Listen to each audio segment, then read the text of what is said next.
మకర రాశి ఉత్తరాషాఢ 2, 3, 4 పాదాలు, శ్రవణం, ధనిష్ట 1, 2 పాదాలు మకర రాశి. ఆదాయం 8, వ్యయం 14, రాజపూజ్యం 4, అవమానం 5. ఏలినాటి శని వెళ్ళిపోయింది. అయితే ఈ సంవత్సరం జూన్ వరకు కుజ సంచార ప్రభావంగా ప్రయాణ విషయాల్లో చికాకులు ఉంటూ ఉంటాయి. స్వబుద్ధి స్వశక్తితో పూర్తి విజయాలు అందుకుంటూ ఉంటారు. శుభకార్యక్రమాలు ఎక్కువగా చేసే అవకాశం వస్తుంది. శుభకార్య నిమిత్తంగా స్థిరాస్తి కొనుగోలు వస్తువులు వీటి కొనుగోలు నిమిత్తంగా ఖర్చులు బాగా పెరిగే అవకాశం వస్తుంది. మరి రోజువారీ కార్యక్రమాల విషయంలో ఎటువంటి ఇబ్బందులు లేకుండా కాలక్షేపం జరుగుతుంది. కుటుంబ విషయాలు పరిశీలిస్తే మీరు కొంచెం ఓర్పుగా కుటుంబ వ్యవహారాలు చూసుకోవాలి. అంతగా చక్కగా ఉంటుంది. కానీ ఎప్పుడు చికాకులు వస్తాయో తెలియనటువంటి పరిస్థితులు కూడా ఏర్పడే అవకాశం ఉంది. ఉద్యోగ విషయంలో అంతా కూడా సర్వత్రా విజయమే ఉంటుంది. అయితే ట్రాన్స్ఫర్ ప్రయత్నాలు, ప్రమోషన్ ప్రయత్నాలు కూడా మీరు దగ్గరుండి ప్రత్యేకం ప్రయత్నం చేసుకుంటేనే పనులు అయ్యే అవకాశం. పనులు జూన్ వరకు కూడా అనుకూలం బాగా ఉన్నాయి. సాధారణంగా సంవత్సరం అంతా కూడా శుభంగా ఉంటుంది. వ్యాపారస్తులకు మార్పులు తీసుకునే ఆలోచనలు ఎక్కువ అవుతాయి. అయితే చేసే వ్యాపారం అనుకూలంగానే ఉంటుంది. నూతన వ్యాపార ప్రయత్నాలు ఉన్న వారికి మాత్రం మీరు సిద్ధాంతులను కన్సల్ట్ చేసుకోవడం చాలా అవసరం అని చెప్పి సూచిస్తున్నాం. మరి మంచి సూచనలు, మంచి సలహాలు, సహకారం లభిస్తూ ఉంటాయి. ఆర్థిక లావాదేవీలు సమర్థంగా సాగిస్తారు. ఆదాయం తక్కువగా ఉంటే మరి ఖర్చులు నియంత్రించి జూన్ వరకు సుఖపడే అవకాశం వస్తుంది. జూన్ తర్వాత ఆదాయం పెరిగి ఖర్చులు కూడా అధికమై అవకాశాలు గోచరిస్తున్నాయి. ఇక రుణ విషయంలో ప్రతిబంధకం లేదు. పెద్దగా సమస్యలు ఉండవు. కొత్తవి రాకుండా జాగ్రత్త పడతారు. పాత ఆరోగ్య సమస్యలకు కూడా మంచి వైద్యం లభిస్తుంది. అలాగే ప్రతి విషయంలోనూ కూడా ముందు జాగ్రత్త చర్యలు పాటించి ఆనందంగా ఉంటారు. మార్కెటింగ్ ఉద్యోగస్తులకు అన్ని విధాలుగా కూడా శుభ సూచకాలు ఉంటాయి. లాభదాయకంగాను ప్రోత్సాహకరంగా ఉంటుంది. షేర్ వ్యాపారంలో కూడా అంతా అనుకూల స్థితి ఉంది.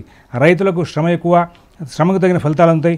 ప్రతి అంశంలోనూ ప్రోత్సాహకరంగా మంచి ఫలితాలు అందుతాయి. విద్యార్థులకు విద్యా వ్యాసంగం చాలా బాగుంటుంది. ప్రణాళికాబద్ధంగా సత్ఫలితాలు అందుకుంటారు. కోర్టు వ్యవహారాల్లో ఉన్న వాళ్ళకి అన్ని విషయాల్లోనూ కూడా మంచి ఫలితాలు ఉంటాయి. స్థిరాస్తి కొనుగోలు ప్రయత్నాల్లో ఉన్న వారికి పనులు వేగం అవుతాయి. అనుకున్న రీతిగా వ్యవహారం జరుగుతుంది. విదేశీ నివాస ప్రయత్నాల్లో ఉన్న వారికి ఇబ్బందులు లేకుండా పనులు పూర్తవుతాయి. ఈ రాశి చెందినటువంటి స్త్రీలకు మే వరకు కూడా ఉన్నటువంటి విషయంలో ప్రశాంతత, చాలా విజయాలు సాధిస్తారు. ఇబ్బంది లేని జీవనం సాగిస్తారు. చాలా తెలివిగా, ఓర్పుగా గత సమస్యలు, కుటుంబ వృద్ధి సాధించుకుంటారు. గౌరవం పొందుతారు. ఇక ఈ విజ్ఞాన, పుణ్య, వినోద కార్యక్రమాలు పాల్గొనే అవకాశం వస్తుంది. ప్రశాంత జీవనం సాగిస్తారు. ఉత్తరాషాఢ 2, 3, 4 పాదాల వాళ్ళకి ప్రతి పని వెంటనే పూర్తి చేయడం అలవాటు చేసుకోవాలి.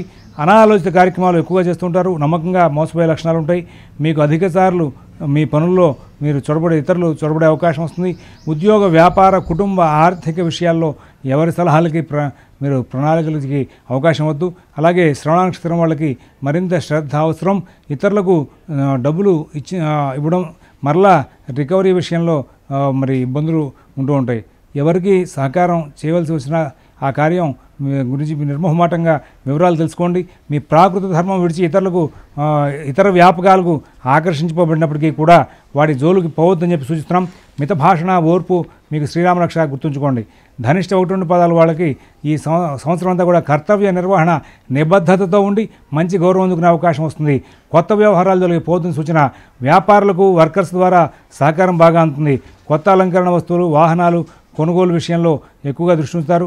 కుటుంబ విషయంలో ప్రత్యేక దృష్టి ఉంచి అద్భుతమైన ప్రోత్సాహం అందుకుంటారు. శాంతిగా ఈ సంవత్సరం గురువుకు, కుజుడికి మే నెలలో శాంతి చేయించండి. రోజు శివ కుటుంబం అంతా ఉన్నటువంటి శివాలయంలో ప్రదోషకాలంలో 11 ప్రదక్షిణాలు చేయడం మంచిది. గురు చరిత్ర పారాయణ చేయడం, తరచుగా సుదర్శన స్తోత్ర పారాయణ చేయడం వల్ల చాలా మంచి మార్పులు ఉంటాయి. 8 ముఖాల రుద్రాక్ష ధారణ చేయడం వల్ల ఎన్నో లాభాలు పొందే అవకాశం ఎక్కువగా గోచరిస్తూ ఉంది.